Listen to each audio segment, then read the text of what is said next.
आपल्या आज्ञा चक्राविषयी, Anjana चक्राविषयी, third I ज्याला म्हणतात. हे थर्ड आय तुमच्या आत्म्याचा पवित्र डोळा आहे, तुमच्या आंतरिक ज्ञानाचं द्वार आहे, तुमची आध्यात्मिक दृष्टी आणि चैतन्याच्या उच्च स्तराशी जोडणार आहे. बरीच वर्ष आपल्यापैकी बरेच जण संशय, गोंधळ, बाहेर मान्यतेच्या अंधारात जगत आले. आपण आपल्या आतल्या अनंत ज्ञानाला विसरलो आहोत. आपण आपलं आंतरिक नेत्रच बंद केलं आहे. फक्त आपल्या शारीरिक डोळ्याने जे दिसतं त्यावर आपण विश्वास ठेवतो आणि विसरून जातो की ही खरी सृष्टी जी आहे, खरी दृष्टी जी आहे ती आतून येत असते.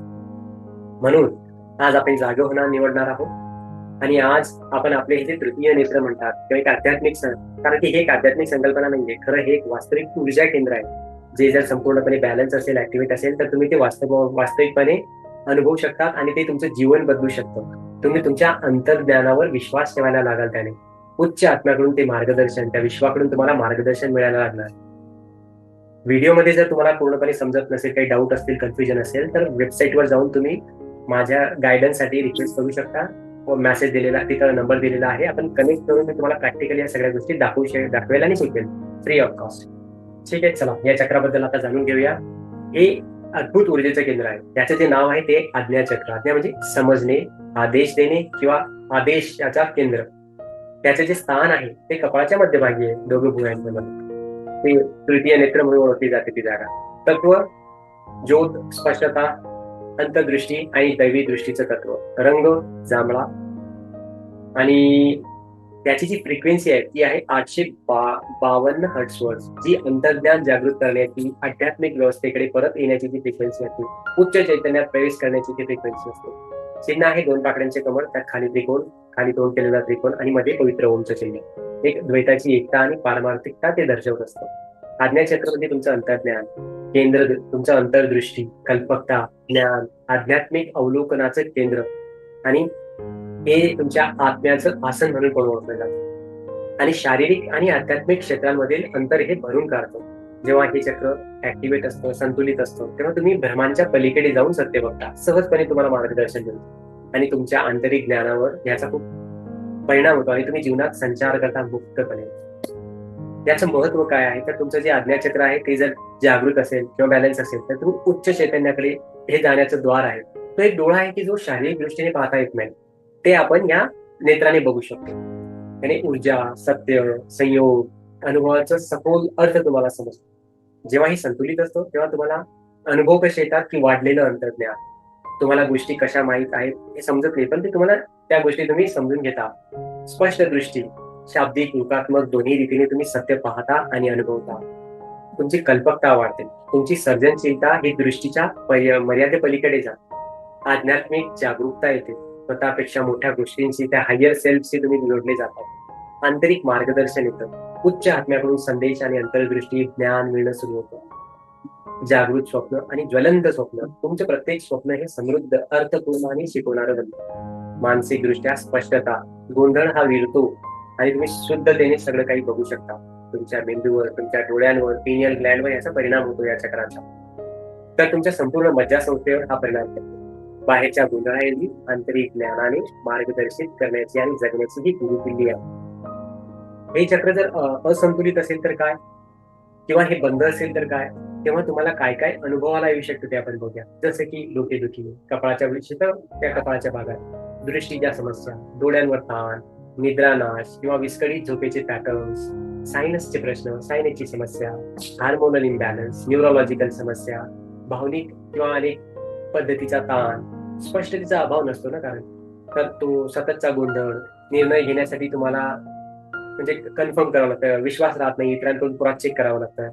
तुमचं अंतर्ज्ञान जे असतं त्याच्याशी संपर्क तुटतो, आपल्या इंट्युशनशी, आतल्या तुमच्या आतल्या ज्या भावना आहेत त्याला तुम्ही दुर्लक्षित करायला लागता आणि प्रत्येक गोष्टीचं तुम्ही अतिविश्लेषण करायला लागा. अध्यात्माबद्दल संशय येतील, उपहासात्मक वागाल किंवा स्वतःमध्येच हरवल्यासारखे, दिशाहीन, उद्देशाशिवाय जगतोय असं वाटेल. स्वप्न वगैरे ह्या गोष्टी पडतील त्या आठवणार नाहीत एवढ्या क्लिअरली. मानसिक कठोरता किंवा संकुचित विचार दिसतील किंवा निर्णयांमध्ये तुम्ही दुसऱ्यांवर अवलंबून राहणं, तुमच्या आध्यात्मिक मार्गापासून तुम्हाला विभक्त वाटणं, भविष्याच्या कल्पना करण्याची किंवा दृश्यमान करण्याची अक्षमता, क्लिअरली बघू शकत नाही, जीवनाचे जे पॅटर्न्स किंवा धड्यांमध्ये अंतर्दृष्टीचा अभाव असतो, हे अशी याची लक्षणं आहेत. आणि हे जर लक्षणं होत असतील तर डोंट वरी, आपण या व्हिडिओमध्ये हे जाणून घेणार आहोत की आपण या चक्राविषयी अधिकाधिक माहिती घेऊन त्याला एनर्जाइज कसं करायचं, बॅलन्स कसं करायचं ते बघणार आहोत. सुरुवातीला आपण काय करूया की अफर्मेशन्स बघूया, की ज्या अफर्मेशन तुम्हाला मदत करणार आहे त्याच्या बॅलन्सिंगसाठी, ऍक्टिव्हेशनसाठी. ते आहेत: मी माझ्या अंतर्ज्ञानावर विश्वास ठेवतो, मी माझ्या आंतरिक ज्ञानावर विश्वास ठेवतो, मी माझ्या शारीरिक आणि आध्यात्मिक दोन्ही डोळ्यांनी स्पष्टपणे पाहतो, मी अनंत ज्ञान आणि दैवी मार्गदर्शनाशी जोडलेला आहे, मी भ्रमाच्या पलीकडे सत्य बघू शकतो आणि वास्तव आहे त्याप्रमाणे मी पाहतो, माझी कल्पकता अमर्याद आहे, माझी दृष्टी स्पष्ट आहे, मी उच्च अंतर्दृष्टी आणि दृष्टांत प्राप्त करण्यासाठी ओपन आहे, रिसीव्ह करण्यासाठी ओपन आहे, मी विश्वासावर विश्वास ठेवतो, मला मार्गदर्शन करेल विश्व यासाठी मी नेहमी तत्पर आहे, तयार आहे. आणि एक विश्वासाचं नातं तुमचं निर्माण होईल. या अफर्मेशन हळूहळू तुम्ही प्रॅक्टिस करायची. आता आपण प्रॅक्टिकली बघूया की याला आपण कसं एनर्जाइज करू शकतो. त्यासाठी तुम्हाला साध्या आसनामध्ये बसा. तुम्हाला ज्या आसनात तुम्हाला योग्य वाटतं, पद्मासन, सिद्धासन, सुखासन, पाठीच्या कानात शांत होऊन रिलॅक्सपणे असं स्ट्रेट बसायचं आहे. सुरुवातीला आपण टाळ्या वाजवूया. त्याने काय तुमच्या हातावरचे सेन्सेस जागृत होते. तुम्हाला ऊर्जा निर्माण करायची आहे ना तिथं, आणि ती ऊर्जा आपल्या चक्राला पुरवते. म्हणून आता तुम्हाला तुमचे जे हात आहेत ते एकमेकांवर घासायचे आहेत. हळूहळू घासल्यानंतर तुम्हाला ऊर्जा निर्माण होत असल्याची जाणवेल. तुम्हाला उष्णता जाणवेल हातांमध्ये. तुम्ही असं रब केल्यानंतर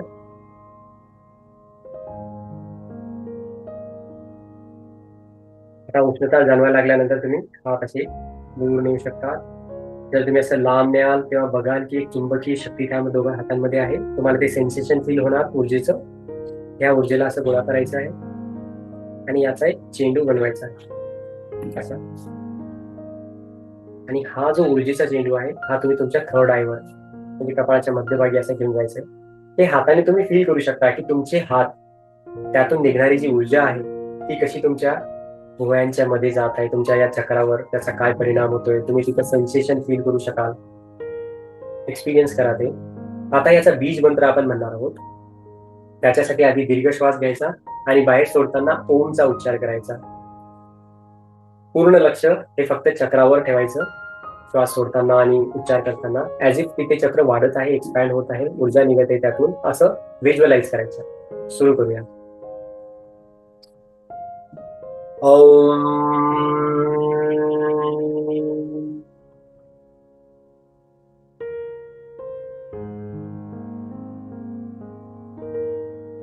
परत एकदा.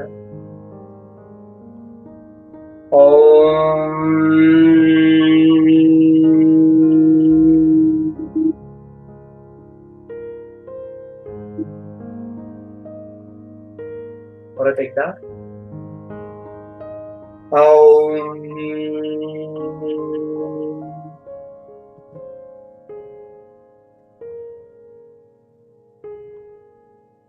दोघं हात खाली घ्या. थोडा वेळ दीर्घ श्वसन करूया. श्वास आत घ्या, बाहेर सोडा. परत एकदा. आता आपण ऊर्जेचं बॅलन्स करूया. एक हात वरती, एक हात खाली. पिढा, पिंगला, सूर्यनाडी आणि चंद्रनाडी या दोघं साईडच्या ऊर्जेचं बॅलन्सिंग. या पद्धतीने तुम्ही हे जे उच्चार आहेत ओमचे, ते उच्चार हळूहळू वाढवायचे आहेत. आणि हे तुम्ही 7 किंवा 9 पर्यंत नेऊ शकता. ह्याने तुम्हाला जास्त सेन्सेशन फील होईल चक्रामध्ये त्या जागी, आणि तुम्हाला अनुभव येणं चालू होतील. तुम्हाला त्या ठिकाणी ऊर्जा फील व्हायला चालू होईल. हे तुम्ही कुणाच्या मार्गदर्शनाखाली केलं तर अतिउत्तम, त्याचा चांगला परिणाम होतो. आणि जर तुम्हाला यात काही डाऊट असेल, कन्फ्युजन असेल, तर मी आधीच बोललोय की माझ्या वेबसाईटवर जावा, तिथे नंबर दिलेला आहे, कॉन्टॅक्ट करा. मी तुम्हाला हे प्रत्यक्ष याचं मार्गदर्शन करेल आणि अजून डिटेलमध्ये या गोष्टी सांगेल. ठीक आहे. तर या पद्धतीने हे तुम्ही करू शकता. कुठले मेडिकल प्रॉब्लेम्स असतील, ट्रीटमेंट चालू असेल तर अवॉइड करा या गोष्टीला. ठीक आहे. जेव्हा तुम्ही स्वस्थ आहात त्यावेळेला तुम्ही प्रॅक्टिस चालू करू शकता. हे जर चक्र आता तुम्ही अशी प्रॅक्टिस जर केली कंटिन्युअसली, तर या प्रॅक्टिसमुळे जागृती व्हायला सुरुवात होईल.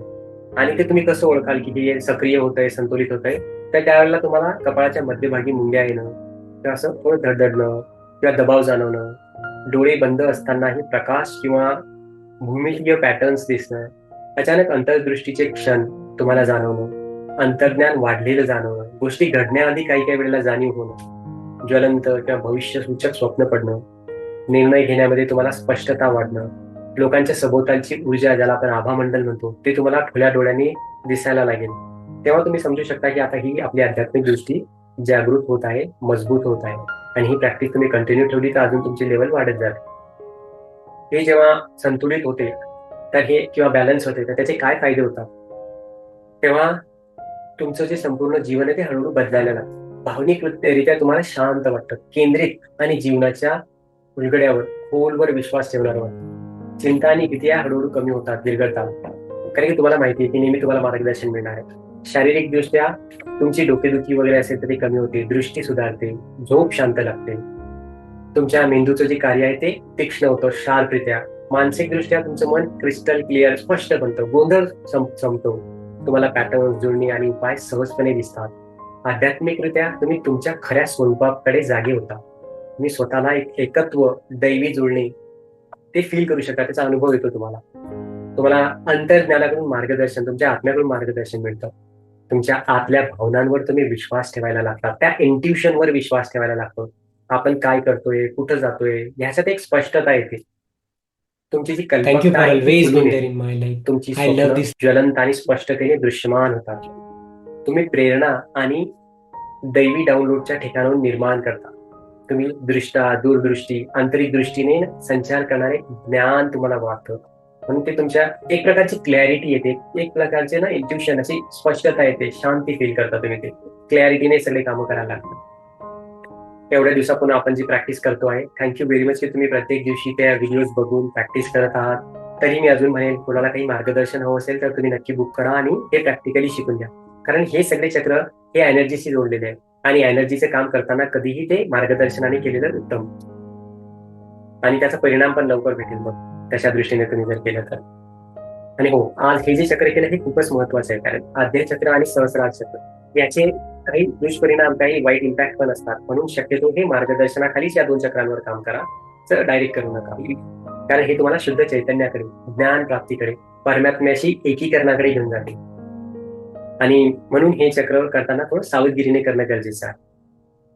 थँक्यू की तुम्ही आज ही प्रॅक्टिस केली.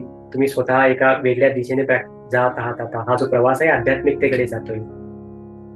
आणि आज आपण हे केलंय, उद्या आपण सहस्त्रारविषयी जाणून घेऊया. यामध्ये मी म्हणेल की हळूहळू ही प्रॅक्टिस वाढवा. एकदम जास्त वाढवायची गरज नाही, खूप वेळा करायची गरज नाही, शांततेने या गोष्टी चालू द्यायच्या. आध्यात्मिक गोष्ट आहे, एनर्जीशी रिलेटेड आहे. माझ्या युट्यूबला व्हिजिट करा, तिथं तुम्हाला हिलिंग विषयी बरेचसे व्हिडिओज आहेत, अनेक सिरीज आहेत. जसे की रिलेशनशिप हिलिंगची वेगळी सिरीज आहे महिन्याभराची. पैशाविषयी आपले जे व्हायब्रेशन आहे, फ्रिक्वेन्सी आहे, ते वाढवण्यासाठी 21 दिवसाची सिरीज आहे, ज्यामध्ये तुम्हाला दररोज एक लिमिटिंग बिलीफ तुमचा रिलीज केले गेलेला आहे. त्या व्हिडिओमध्ये EFT होपोनोपोनोद्वारे आणि सबकॉन्शियस प्रोग्रामिंग पण केली आहे प्रत्येक व्हिडिओमध्ये. माझ्या वेबसाईटवर तुमच्यासाठी अनेक फ्री गिफ्ट्स आहेत, कोर्सेस, ई बुक आणि इतर 1-on-1 सेशन, फ्रीमध्ये मार्गदर्शन. तुम्ही ते बुक करू शकता आणि कुठली काही समस्या असेल आपण त्यावर डिस्कशन करू शकतो. त्या व्यतिरिक्त तुम्ही जर कम्युनिटी जॉईन केली तर तिथं दररोज रात्री 8 वाजता मी फ्रीमध्ये सबकॉन्शियस प्रोग्रामिंग शिकवत असतो.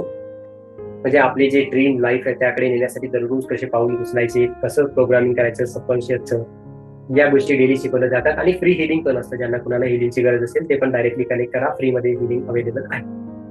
With this thank you very much की एवढे दिवसापासून प्रॅक्टिस करत आहात आणि तुम्ही इंटरेस्टेड आहात काहीतरी नवीन शिकण्यासाठी, पुढे जाण्यासाठी. त्या गोष्टीसाठी धन्यवाद. माझ्या ऑडिओ बुक्सना, माझ्या व्हिडिओजना जे लाईक्स मिळत आहेत, चांगल्या कमेंट्स मिळत आहेत, त्या प्रत्येक गोष्टीसाठी धन्यवाद. तुमच्या चांगल्या प्रतिसादासाठी थँक्यू व्हेरी मच.